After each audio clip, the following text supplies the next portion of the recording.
Okay, so we're going to go over how to do custom size conduits in this video. We're probably going to deal with this mainly with existing culverts. Um, I will say our workspace does have a good amount of feature definition and shapes and sizes, but by no means do we have everything. So I started this video off with, if you think that we are missing something that's more of a standard size that's used, then email that to us and we can get that added to the workspace. But if it's more of a one-off size, it's not really worth adding to the workspace. That's what I'm going to show you in this video, and how do you get that size in a given project. So there's really two main, I guess, situations. One is we have a feature definition with the shape already, but you just need another size, and that's easier to handle. And then the second I'll go over after is if we don't have that shape as a feature definition anywhere. So first, I have drawn in just a circular pipe here, a conduit. So if I select that, I can look at the drainage properties here. Under the physical section, here's where I have the size drop down. I can choose all my sizes, right?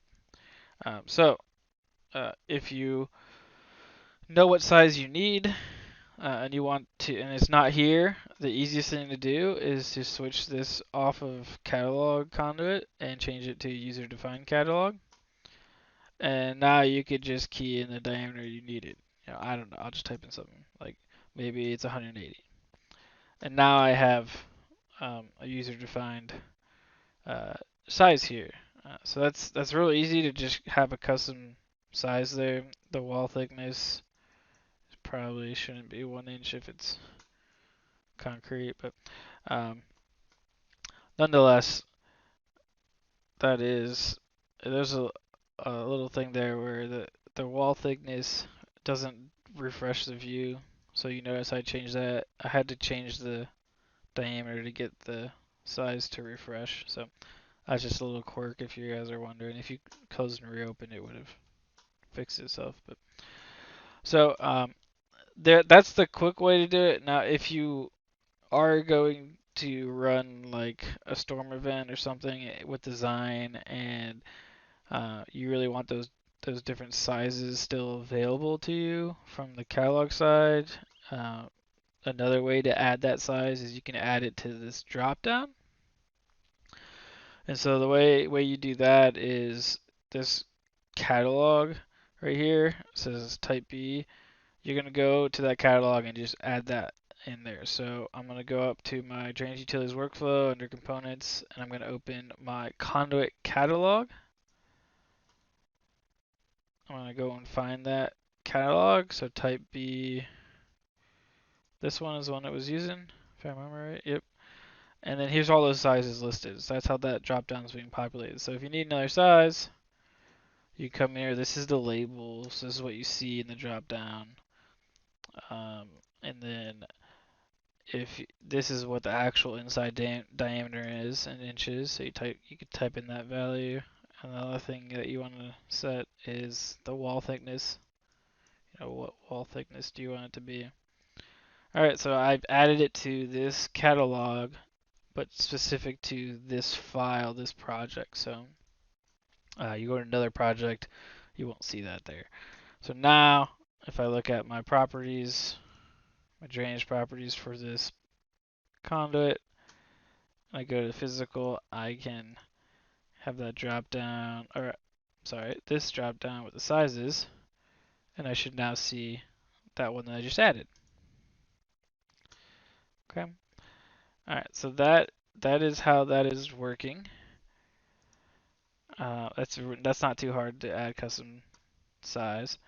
But now if you need a shape that we don't have a feature definition for, it's a little bit more involved, because after you place the pipe, the software doesn't let you change the shape, or that would be the easiest thing. I could just say place something with the same material, and then you could just come here, go to user defined, and then change this section type. Here's all the different shapes available.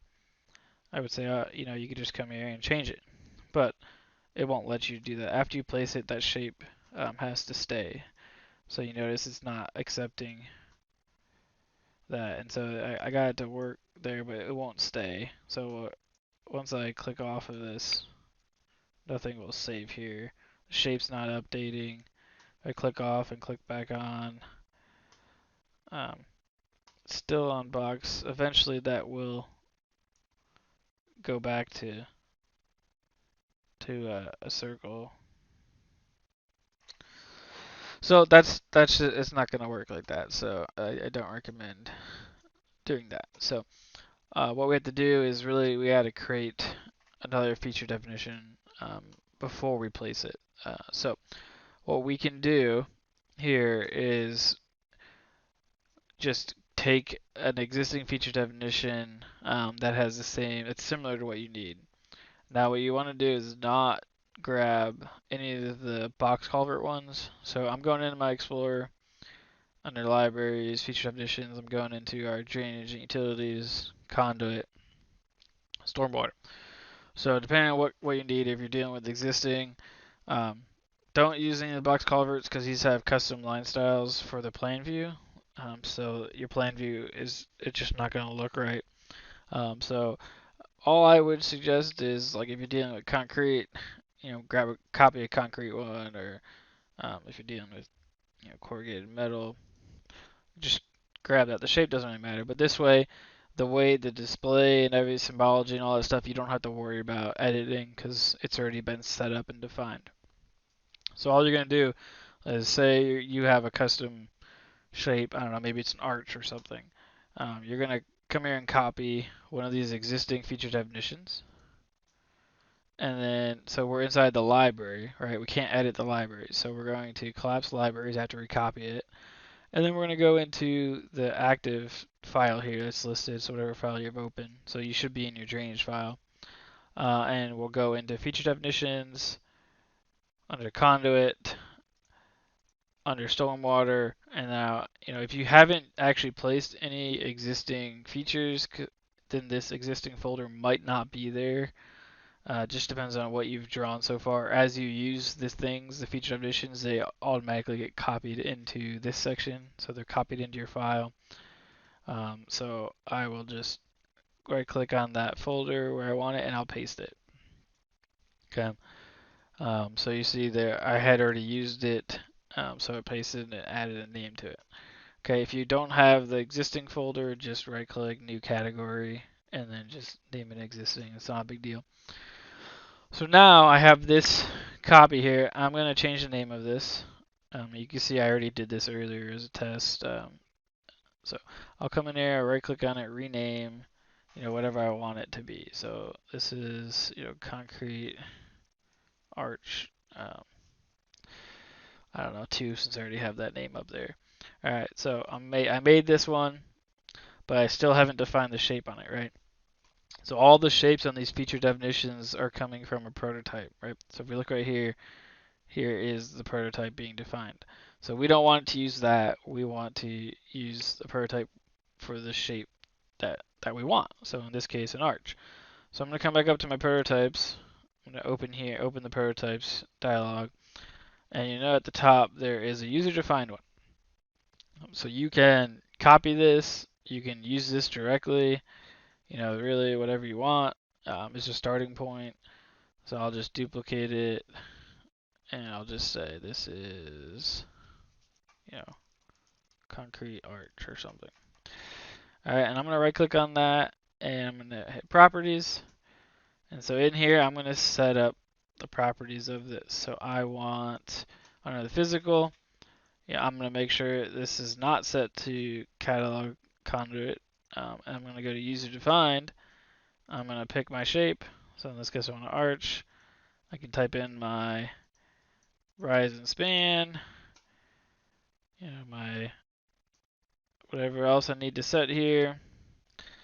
Your conduit description, if it's saying something else, you can just set this value to true to use local, and then you can type in the description you want here.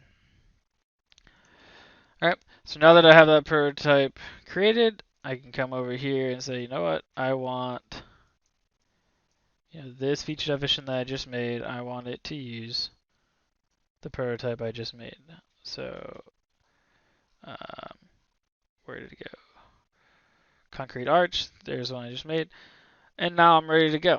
So if I wanted to place this, I come back to my layout, place conduit. I should now see that feature definition there. So I call it concrete arch 2. You notice I don't have any options for size because I've defined it as a user defined. I did not define a catalog to give me drop down options or anything like that. So I won't see those options or be able to change those. I'll come in here. I'm just going to place this in here. And now we have that pipe arch in there. And you can always come back to these properties here and under physical change these sizes as needed. So that is how you can create a custom size pipe. Hopefully that was helpful.